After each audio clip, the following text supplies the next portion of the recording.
Queridos irmãos, saúde e paz. Pela graça do Senhor, se Ele assim permitiu, você está me vendo no dia de sábado, na nossa escola bíblica sabática, quando nós estamos estudando algumas cartas do apóstolo Paulo. E hoje a gente começa a carta que foi escrita para a igreja de Éfeso. Então, nessas 3 próximas lições, vamos trabalhar sobre o que o apóstolo Paulo, o que ele orientou às suas ovelhas nessa igreja, nos grandes desafios que existiam na cidade de Éfeso, a idolatria, a corrupção, a prostituição e todos os outros pecados que permeavam a época que o apóstolo Paulo então vivia, que não são diferentes dos nossos hoje aqui, mesmo no século 21. Se você leu a lição, você está ambientado. Se não, dá uma paradinha aí agora. A lição sempre é publicada no Notícias da PIB. Se você não tem essa lição, você pode ler os capítulos 1 e 2 de Efésios, que aí você vai entender tudo que o apóstolo Paulo começa já a dizer nesse início. A lição de hoje, então, fala sobre os aspectos essenciais da doutrina da salvação. Nós só podemos falar de Jesus se verdadeiramente somos salvos por Ele, somos discípulos dele. Uma coisa são as pessoas dizerem que creem em Deus, num ser superior, numa divindade. Outra coisa é confessar que Jesus Cristo é o Senhor, que Jesus Cristo é o Filho de Deus. Confessar pecados, reconhecer que é pecador e está distante do Senhor. Então hoje nós vamos trabalhar aqui, nosso autor escreve muito bem, ele faz os esboços progressivos, que estão sempre levando à reflexão, nos trazendo um olhar mais amplo diante dos cenários que vivemos também no cotidiano. Então logo no início aqui ele tem algumas palavras-chave aqui, que ele fala do dom inefável de Deus, que é a salvação. Nunca podemos esquecer disso. Só Deus ou só Cristo salva, mais ninguém. É uma ação soberana de Deus, é um ato de Deus. Só Ele tem essa competência, só Ele tem poder para tomar essa decisão. Ele fala aqui que éramos perdidos, ele fala que vivíamos em trevas, que a gente vivia sem rumo, e Ele nos absolve do pecado. Então, você que está me ouvindo, que é estudante da palavra de Deus, que é discípulo de Jesus, você crê nisso. Sabe que nenhum de nós caminha com Jesus se Ele não nos chamou para isso. Lembre-se, no início dos evangelhos, quando Jesus inicia seu ministério, Ele sai andando e vendo as pessoas na sua rotina, no seu dia a dia, e vai dizer o quê? Vem, segue-me. Um dia aconteceu comigo, aconteceu com você, e nesse caminhar, nessa jornada de muitos anos de vida cristã para mim, talvez para você também, ou para você que está começando a andar com Jesus, essa nova vida é uma vida cheia de propósitos, isso é muito bom. Em primeiro lugar aqui ele vai falar que essa graça, ela restaura o homem para louvor e para a glória do Senhor. Precisamos entender que tudo que Deus faz, Ele faz com um propósito. Não teria sentido nenhum se Ele tivesse criado o sol, que nesse momento está nos iluminando aqui, são mais ou menos 11 e pouca da manhã, uma manhã bem gostosa, fresquinha, na sombra, diante desse calorão que a gente já está vivendo aí na primavera. Já pensou criar este sol para ele ficar escondido? Não teria sentido. Então, tudo tem um propósito, tem um caráter, tudo tem uma personalidade. Deus não faz nada aleatório. Deus não fez nada simplesmente porque Ele queria evidenciar o seu poder criativo. E simplesmente tem alguma coisa no universo que não tem uma função. Então, tudo se conecta, tudo faz parte da ação de Deus. Correto? Então ele vai citar aqui, versículo 6 do capítulo 1, para louvor da glória da sua graça, que nos deu gratuitamente no amado. Irmãos,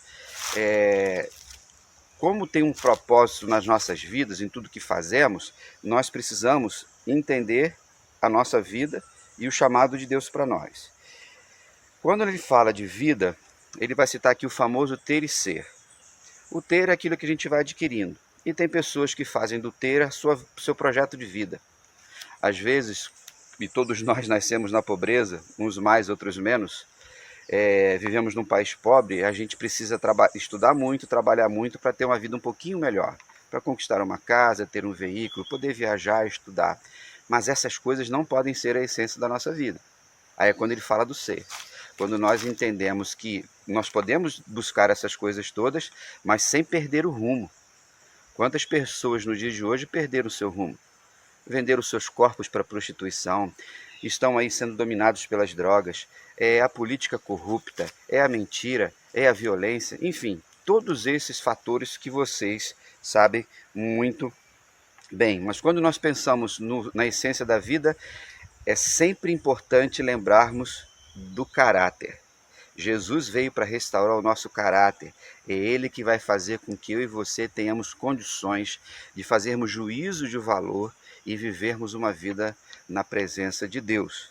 E é interessante, queridos irmãos, que mesmo pessoas que ainda não são discípulos de Jesus, eles vivem uma vida de moralidade correta, porque de certa forma tem o temor no seu coração, mesmo que ainda não sejam discípulos de Jesus.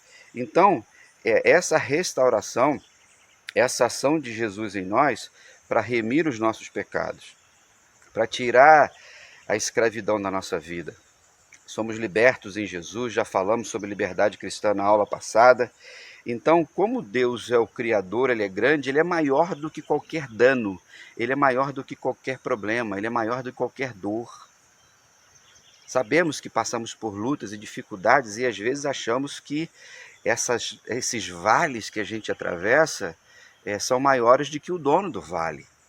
Que as montanhas que a gente vai subindo e às vezes são íngremes, né? Vai perdendo fôlego, as pernas vão doendo, o joelho parece que vai estourar, a gente acha que Deus não fez eles. Então por isso que é aquele texto que a gente fala, né, do Salmo 121, eleva meus olhos para os montes, de onde me virá o socorro? Meu socorro vem do Senhor que fez os céus e a terra. Lembrando que os montes são muito grandes, mas eles foram feitos por alguém que é maior. Então, nessa ação de restauração, nós fomos feitos herdeiros desse reino que a gente sempre fala. Nunca esqueça disso, irmãos. A igreja proclama o reino. Nós não fazemos parte de um sistema religioso, por mais que a gente precise transitar, digamos, por esse ambiente de estruturas e tudo mais. Mas não pode ser simplesmente uma ação de adesão numa proposição que você goste. Estamos aí nas eleições, né? Ainda vamos falar muito sobre eleições, cada partido com seus programas, né? Agora teremos prefeitos, vereadores, na maioria deles mentirosos, vocês sabem disso, que vão escrever projetos maravilhosos, como os papéis aceitam, né, tudo, mas na prática isso não acontece na maioria das vezes e você sabe disso, correto? Então, quando nós fomos tornados herdeiros, o apóstolo Paulo também vai falar muito sobre aquela expressão regenerado. Regenerado é aquele que nasceu de novo. Então nós não podemos nunca esquecer que nós não nascemos por fruto da nossa vontade. Eu não nasci no dia 2 de fevereiro de 1970 porque eu quis. Vou nascer. Eu vou entrar no mundo nessa data. Não, isso foi uma ação dos meus pais, no relacionamento deles, de casamento, cumprindo uma ordem biológica de Deus na relação sexual, e eles me geraram. E assim aconteceu com você também. Você não apareceu num estalar de dedos, correto? Não foi a cegonha que trouxe você, e nem um OVNI, né? Você não é um ET. Todos nós tivemos um nascimento. Então, esse regenerar faz com que eu e você nasçamos para uma nova vida em Cristo. E ainda dentro desse exemplo, eu e você não contribuímos em nada com o nosso nascimento. Nunca esqueça disso. Na salvação é a mesma coisa. Perfeito? Quando nós pensamos nesse propósito, que é bem definido pelo Senhor, nós vamos seguindo em frente para louvar e honrar o nome do Senhor. Todo filho, toda filha, ela precisa viver para honrar os seus pais. É muito bom ser pai e ver os nossos filhos crescendo, se desenvolvendo, aprendendo, tomando decisões corretas. Deus sente alegria da mesma forma por nós. E aqueles que foram regenerados em Jesus vivem nesse propósito de alegrar o Senhor. Como é que você está vivendo essa jornada? Deus tem tido prazer na sua vida? Em segundo lugar, nosso autor aqui vai falar sobre que essa graça nos restaura e somos vivificados em Cristo. Tornamos-nos vivos, mais vivos em Cristo Jesus. Aí Efésios 2:1 diz assim: Ele vos deu vida, estando vós mortos nas vossas transgressões e pecados. Esse capítulo 2 de Efésios é maravilhoso, que ele vai derrubando a arrogância do ser humano, né? A empáfia que nós temos, o orgulho. E eu e você estávamos mortos. Já falei agora, acabei de falar sobre a regeneração. Um exemplo que eu sempre gosto de dar para que você entenda o que significa a graça de Deus, que não existe nenhuma interferência humana nisso, é o milagre de Lázaro. E a pergunta que eu sempre faço é uma pergunta retórica, que é o seguinte: qual foi a contribuição de Lázaro para o seu próprio milagre, para a sua própria ressurreição? Qual foi? Nenhuma, não é verdade? Jesus estava em frente ao túmulo e disse o quê? Lázaro, vem para fora. Jesus disse, ressuscita. Jesus disse, vem para a vida. Então foi uma ação soberana de Jesus. Lázaro estava morto, o texto diz que ele estava fedendo e ninguém tinha poder algum para isso. De certa forma, os seres humanos andam mortos espiritualmente, fedendo em seus pecados, podres em suas ações, e Jesus está sempre trabalhando para salvar os seus filhos. Então, nós estávamos mortos, delitos e pecados, vivíamos em rebeldia contra o Senhor, fracassados. Mas aí você pode pensar assim, mas pastor, eu conheço tanta gente que não anda com Jesus e não é fracassada. Mas aqui a gente não está falando de bens materiais. A gente está falando da essência da vida no que tange a salvação e a vida com o Senhor. Não é verdade? A pessoa pode ser bem-sucedida financeiramente, até você mesmo, academicamente, em vários aspectos, a prosperidade, mas só que nada disso, irmãos, dinheiro, fama, sucesso, nada disso compra a salvação. Nada disso revela que uma pessoa é bem-aventurada aos olhos de Deus. Eu friso sempre isso nas bem-aventuranças que Jesus nos ensina. Ela significa aos olhos de Deus, porque Ele que é o dono da bênção. Ele que é o dono da vida. Então tem pessoas que aparentemente representam bem, mas são fracassados espiritualmente. São pessoas que às vezes têm até uma roupagem, a questão emocional, a saúde, ela mostra tudo isso, mas é lá no interior do seu coração, é lá no cantinho do seu quarto, é quando a noite chega, quando a madrugada é longa, que as pessoas vão vendo realmente aquilo que são. E aí, só em Cristo, nós vemos que as pessoas, diante de não conhecer Jesus, são inclinadas para o pecado, e aí não tem as inclinações para as coisas de Deus. Tem pessoas nesse momento que você está me vendo, né, no dia de sábado, ou no dia de hoje que eu estou aqui gravando, que sequer agradeceram ao Senhor pelo dia, sequer agradecer ao Senhor pelas pequenas bênçãos ou as grandes bênçãos. Mas interessante que Deus não deixa, né, de abençoar. Que bom que Ele é Deus. Essas pessoas andam cegas nos seus pecados. Essas pessoas andam desprovidas do conhecimento de Deus. Suas mentes cauterizadas. Cauterizadas significa queimadas. Já viu uma floresta quando temos visto aí muito essas queimadas nesses dias? Quando fica a floresta toda queimada, os troncos todos retorcidos. Já viram os animais que são esturricados pelo fogo? Ele fala aqui da nossa mente que é queimada pelo pecado, e aí a gente não existe vida nessa reflexão de Deus.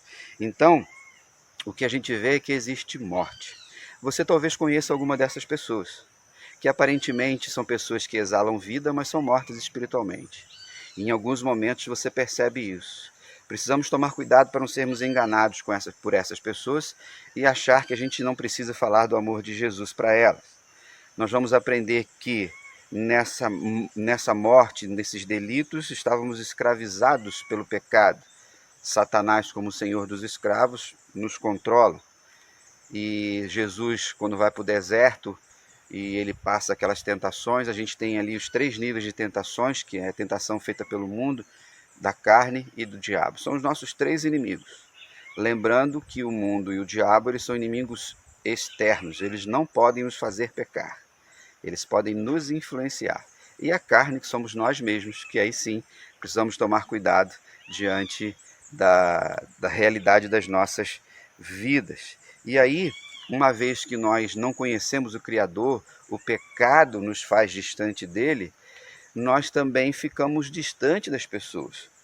O que a gente vive fala do processo de desumanização. O século XXI marca o ser humano quase que um robô, um ser humano desprovido de compaixão, de graça, de amor. É uma busca pelo sucesso, é uma busca pelo dinheiro, é uma busca pelo ter. Lógico, irmãos, que o que nós vivemos hoje no século XXI parece que ele é mais rápido do que no tempo de Paulo. Mas isso também existia dentro do coração das pessoas. Em terceiro lugar, ele vai falar que essa graça nos elegeu em Cristo para a salvação. Vale ressaltar que nós estamos aí nesse processo de eleições minoritárias, que são as escolhas de vereadores e de prefeitos que vão administrar as cidades, e os vereadores vão fiscalizar o prefeito e produzirem leis para a melhoria dos cidadãos. Eu e você, então, precisamos eleger essas pessoas. Elas são eleitas com esse propósito. Você elege uma pessoa, um homem ou uma mulher, para administrar a cidade. E já existem documentos que dizem o que o prefeito tem que fazer. Você vai eleger vereadores para fazerem a mesma coisa. Só para você ter uma ideia, saiu uma notícia essa semana, que no caso do estado do Rio de Janeiro, que a gente tem sofrido aí por causa de corrupção, então o Tribunal de Contas do Estado, ele fez uma crítica muito severa ao Estado. Por quê? Porque o Estado não gastou ou não investiu os 12% em saúde, como está ordenado nos documentos estatais. Já é pouco 12%, o Estado não fez. Ainda tem a parte de educação de 25% que não foi investido. Então, entra político e sai político, a gente vê tudo isso. Ou seja, mas nós precisamos escolhê-los. É uma pena que, na maioria das vezes, esses eleitos não cumprem o seu papel. Quando nós olhamos aqui no capítulo 1, versículo 4, diz assim: como também nos elegeu nele, antes da fundação do mundo, para sermos santos e irrepreensíveis diante dele em amor. Então, não podemos esquecer que nós fomos eleitos. Mas não fomos eleitos mutuamente. Quem nos elegeu foi um eleitor supremo, aquele que conhece a nossa corrupção. Mas no momento que ele nos escolheu, no momento que ele nos elegeu, nós vamos cumprir os propósitos para o qual fomos chamados. Deus, que é o Criador, tem autoridade absoluta para isso. E o texto nos diz que foi antes da fundação do mundo, antes que existisse planeta Terra, antes que existisse qualquer coisa, é anterior a essa realidade visível. Isso demonstra quem é Deus, isso demonstra o amor de Deus e a grandeza de Deus. Mas ele não nos escolheu, não nos elegeu simplesmente para nós sermos filhos mimados, sermos políticos corruptos, aproveitarmos das benesses do reino de Deus. De forma nenhuma. Fomos então eleitos para sermos herdeiros de um reino e trabalharmos na missão de Jesus. Assim acontece, né, nas famílias, assim acontece em tantos outros lugares. Você recebe uma herança de um negócio do seu pai, do seu avô, da sua mãe, do seu tio, e você segue a missão dele. Isso é muito bom, isso é maravilhoso. Você imagina então nas coisas, né, isso de Deus. Então, fomos eleitos sim. Se você tem dificuldade com essa palavra eleição, a escolha de Deus, você tem dificuldade com a Bíblia. E nós, batistas, somos enfáticos nisso, de que somos salvos pela graça, fruto da eleição de Deus. Não da religião, não de regrinhas, não de líderes A, B ou C, ou de um sistema religioso. Perfeito? E lembrando que é o sacrifício de Jesus. Lembrando que é só pela fé em Cristo Jesus. Mas, pastor, e essa fé? Essa fé é dom. Deus faz tudo por nós. E Ele é o Criador, Ele conhece todas as coisas. A gente sabe que o sacrifício de Jesus na cruz do Calvário, ele é suficiente para salvar o mundo inteiro. Mas ele é eficiente para a igreja. E a igreja é composta pelos eleitos do Senhor. Se você tem essa convicção de que você foi escolhido por Deus, não porque você é bonzinho, não porque Deus gostou do tamanho da sua barba, não é isso? Ou a cor dos seus olhos, perfeito? Ou o timbre da sua voz. Ele te escolheu primeiro porque você estava em pecado, você vivia nas trevas, você vivia na escuridão. E ele te tirou desse ambiente totalmente ruim para te colocar numa missão maravilhosa. Esse é o Evangelho. Boa notícia de que existe vida, boa notícia de que existe Deus, boa notícia de que existe eternidade, boa notícia que existe salvação. Então esse propósito de Deus de nos restaurar, de nos escolher, envolve a soberania dele. Agora, falamos tanto no famoso livre-arbítrio, não podemos esquecer que Deus deu capacidade ao ser humano para tomar decisões no ambiente moral. Então nós temos condições de tomar decisões, sermos arbitrários, julgarmos a partir de conhecimento que Deus nos deu. Agora, irmãos, a nossa autonomia, ou o nível de autonomia que a gente tem, nunca vai tocar no céu. Sempre falo para vocês, não existe dedo humano no céu. É o céu que se revela na terra. Seja feita a tua vontade, assim na terra como nos céus. Então está tudo interligado, mas a fonte é o céu. Jesus vai dizer, tudo que ligares na terra terá sido ligado no céu. Da mesma forma como veio a salvação do céu em Cristo Jesus. Correto? Então, agora, essas duas situações que envolvem a soberania de Deus e a nossa liberdade de escolha, elas caminham juntas também, se coadunam. E aí tem um momento em que a revelação de Deus faz com que tudo venha à tona. Agora, irmãos, a salvação, a graça, a eleição sobrepõe a nossa vontade, o nosso querer. Então, em Cristo, Jesus é tudo em todos. Lembre-se que tem um propósito. Nesse propósito, a gente vai levando Jesus às pessoas. Quando nós pensamos em eleição, a eleição é Cristo, é em Cristo, é através de Cristo, é por Cristo. Não existe outro ensinamento, não existe outra doutrina, ok? Precisamos caminhar.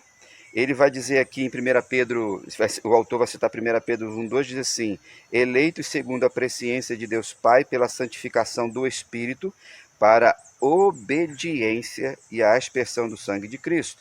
Graça e paz vos sejam multiplicados. Então nós vemos aqui a presciência de Deus, a soberania de Deus antes da fundação do mundo, a ação do Espírito Santo e uma palavra que a gente fala tanto, obediência. Como você está aí caminhando? Então Deus exerceu a sua soberania e sempre vai exercer para que a gente possa viver tudo que Ele preparou para a gente. Então, nossa caminhada de escolhas morais, nós tomamos decisões corretas, principalmente quando temos a graça de Cristo Jesus. Escolhas de ir, de não ir, é o sim, é o não. Escolhas para casar, para ter filhos, para estudar, para viajar. Outras, nós vamos trilhando caminhos revelados pelos princípios da palavra do Senhor. Agora, tem gente que, por causa da soberania, quer tributar a Deus todas as coisas de ruim que acontece na terra, já que Ele é soberano. Aí ele diz aqui, se a gente for pensar dessa forma, nós não teremos responsabilidade moral acerca das decisões. Correto? Tudo que vamos fazer de errado, fazemos por fruto da nossa decisão. E todas as pessoas sabem, no decorrer de sua trajetória, o que é certo e o que é errado. Mentir, a pessoa sabe que é errado, mas quantas vezes mentem? Políticos que são corruptos, eles sabem que são corruptos. E fazem. E assim é o adultério, assim é a avareza, assim é a fofoca, assim são tantas outras ações do ser humano. Então, a graça, ele é um dom de Deus, e a fé que temos em Cristo Jesus, ela é instrumento. Aí a gente vai lá para o fruto do Espírito, que a gente estudou semana passada, lembra? Quais são os 3 primeiros frutos? Fé, alegria e paz. É o que vem de Deus que nos faz novas criaturas. Em quarto lugar aqui, ele fala que essa graça se tornou eficaz por meio da redenção e pelo sangue de Jesus. Foi algo que Deus fez que só Ele podia fazer. E aí o capítulo 2, versículo 13 diz assim: mas agora em Cristo Jesus, vós, que antes estavas longe, viestes para perto pelo sangue de Cristo. Ele não está dizendo que você estava longe, agora você está perto porque você cumpriu a lei. A gente já estudou sobre isso. A lei, ela aponta caminhos, mas é a graça em Cristo Jesus, pela fé, que vamos ser salvos. Então, quando nós pensamos no sangue de Jesus, da vida de Jesus, e Ele perdoou a nossa dívida. Já dei esse exemplo outras vezes. Você talvez já tenha perdoado dívidas de pessoas que te deviam alguma coisa, correto? Você esquece, tentou ajudar alguém, às vezes a pessoa fez de propósito, às vezes ela não conseguiu. Talvez você precisou pagar a dívida de alguém que é da sua casa, um filho, um irmão, sei lá, até pai, mãe, um amigo, um parente, um primo. Aí tinha lá uma dívida, você foi lá e pagou aquela dívida. Então Jesus fez isso por nós. Sempre lembrando, irmãos, que a gente fala da graça de Cristo Jesus como favor imerecido, mas nada é de graça. Tudo tem um custo. Então, se você pagou a dívida de alguém, você teve que desembolsar recursos. O que Jesus fez? Ele deu a sua própria vida. Então, estávamos longe por causa do pecado, ficamos perto por causa de Cristo. Ele então apaga essa dívida. O apóstolo Paulo vai falar isso em Tessalonicenses. Na cruz do Calvário foi cravado o nosso título de dívida. Não tem mais acusação, não tem mais credor, não tem ninguém mais batendo na porta. Ô fulano, vim buscar o dinheiro do carnezinho. Não tem mais nenhuma operadora, né? A Casa Bahia não está te ligando, não é isso? A telefonia não está te ligando, não tem ninguém te ligando. Olha, a conta está atrasada, não é verdade? Então, precisamos entender que Jesus, de uma vez por todas, pagou essa dívida. Uma vez que a gente entende isso, a gente não cai nesses papos furados, desses mentirosos, falsos pastores, apóstolos, essa galera toda que mente, que fica criando sempre aqueles dispositivos, aqueles aditivos, aqueles acessóriozinhos para você receber a bênção do Senhor. Sai fora disso, né? E se um dia eu pregar isso, você foge de mim.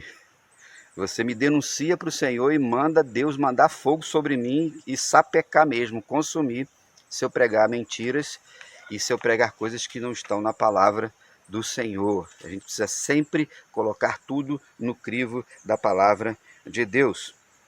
Essa escravidão, então, porque estávamos distantes, vivíamos nas concupiscências da nossa carne, desejos da nossa carne, que é o nosso eu.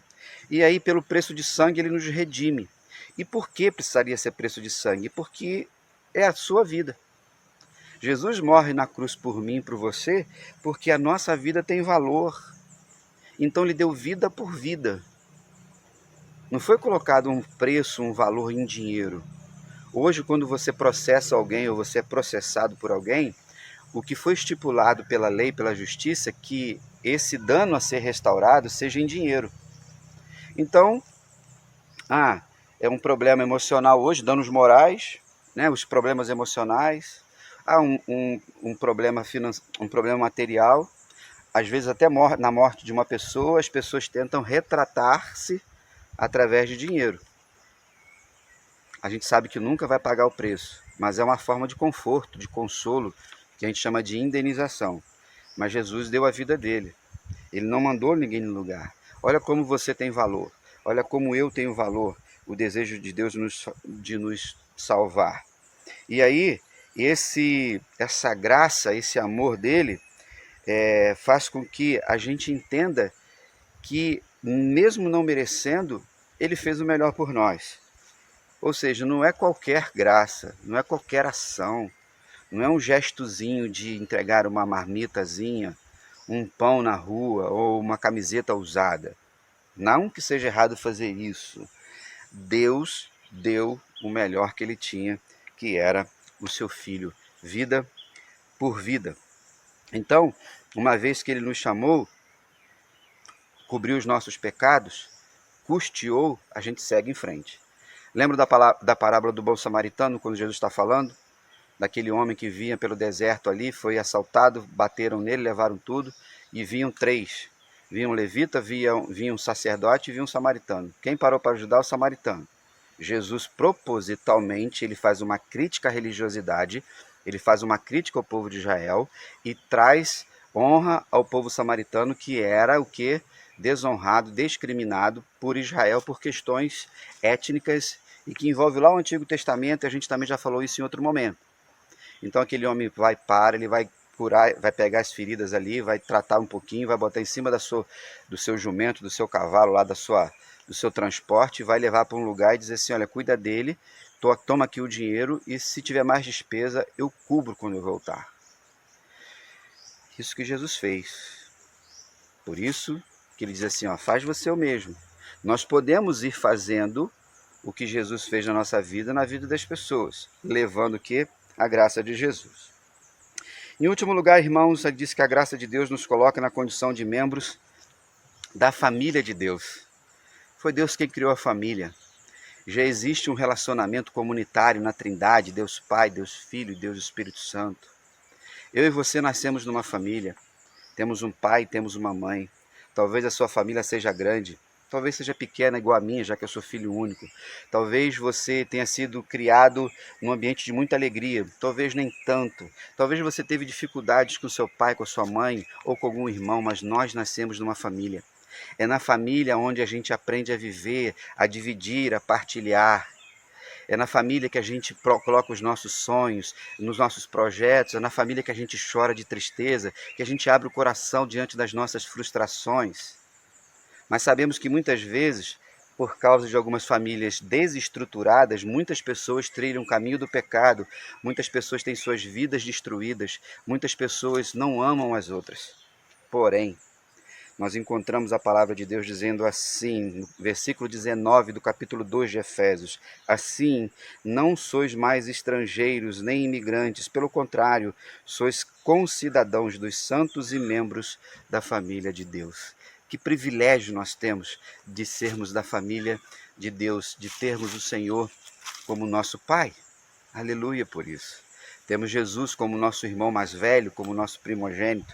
Então, estarmos nessa família, estarmos com Ele na família de Deus, por adoção, e o apóstolo Paulo também vai usar muito essa expressão, demonstrar o quanto é importante nesse processo. E assim a gente vai caminhando. Lembrando que Deus nos ama na mesma medida, Deus não ama mais um do que o outro. Correto? Às vezes a gente brinca, às vezes até critica de que tem algumas famílias que parece que tem pai que ama mais um filho do que o outro, parece que tem mãe, né, que tem mais carinho por um do que por outro, e aí cada um dá sua desculpa. Independente de qualquer coisa, Deus não faz acepção de pessoas. Aquilo que eu sempre falo e domingo eu preguei sobre isso, a famosa gotinha de sangue a mais. O filho predileto de Deus, que é Cristo, o unigênito dele, foi para a cruz. Sofreu para que eu e você pudéssemos herdar um reino com vida e vida em abundância. Nessa grande família de Deus, temos que cuidar uns dos outros, proteger uns aos outros, abençoar uns aos outros. Não achar que papai ama mais a mim. Às vezes existem brigas entre os irmãos. Ah não, papai gosta mais de mim, mamãe gosta mais de mim. No reino de Deus isso não existe. Que bom, aleluia. Muitas vezes nós Às vezes nos descuidamos e parece que temos mais preferências por alguns do que por outros. Ainda é a marca do pecado, da limitação em nossas vidas. Queridos, finalizando a lição desta aula, não há como escapar do pecado a não ser por Cristo Jesus, a graça dele. Tenha o seu coração grato. Louve ao Senhor nesse momento, diante de tudo que ele tem feito na sua vida. Nós éramos cegos, vivimos em trevas. Não é isso? Eu fico imaginando a alegria de uma pessoa que era cega nos milagres de Jesus, e Jesus deu visão para ele, ele voltou a ver a maravilha da criação de Deus. As pessoas que eram surdas, que não ouviam os sons do grito, do grilo, de um grito, de um piado, de um canto. Alguns sons que às vezes vocês ouvem aqui quando a gente está gravando, sons da criação de Deus. Então, ele fez tudo por nós. Do exemplo aqui, que eu botei aqui mais parecido, talvez você tenha passado por isso, quando a pessoa quando vai envelhecendo, a visão começa a ficar, né, debilitada, mas tem a famosa catarata, quando tem aquela membrana aqui. Aí quando a pessoa consegue fazer uma cirurgia de catarata, que ela volta a enxergar de novo bem, que alegria. Deus fez isso conosco em Cristo Jesus e a gente pode ver a salvação, a gente pode ver o futuro, a gente pode ver a eternidade pela fé. Não negocie a graça de Deus, não coloque a sua salvação em prova de fé. E independente de qualquer circunstância à sua volta, não se corrompa nas suas virtudes pessoais, continue fiel ao Senhor, mesmo que algumas pessoas à sua volta não sejam fiéis. E aí, eles vão revelar que não foram eleitos pelo Senhor, não foram pessoas que Deus escolheu em amor. E aí, ele fala aqui sobre 3 aspectos essenciais nos dias de hoje. Decida viver para a glória e louvor do Senhor. Tudo que fizer, faça convergindo para a glória dele. Então, cuidado com isso. Não permita, decida mesmo a não mais viver para o pecado, porque você foi vivificado. E por último, jamais se ensoberbeça por fazer parte da família de Deus. Lembre-se sempre que foi pela graça. Quando você for pregar o Evangelho, falar do amor de Jesus, faça um convite para a pessoa ser da família de Deus. Não acuse as pessoas, não aponte pecado para as pessoas, não critique as pessoas, possa fazer juízo de valor sobre ações, mas lembre-se que se você está na família de Jesus hoje, na família de Deus hoje, é porque Ele te convidou. Perfeito? Deus abençoe nesse dia. Se Deus permitir, amanhã nos encontraremos na igreja às 10 horas da manhã e vamos caminhando um dia de cada vez pela vontade do Senhor. Um grande abraço, fique na paz e até lá.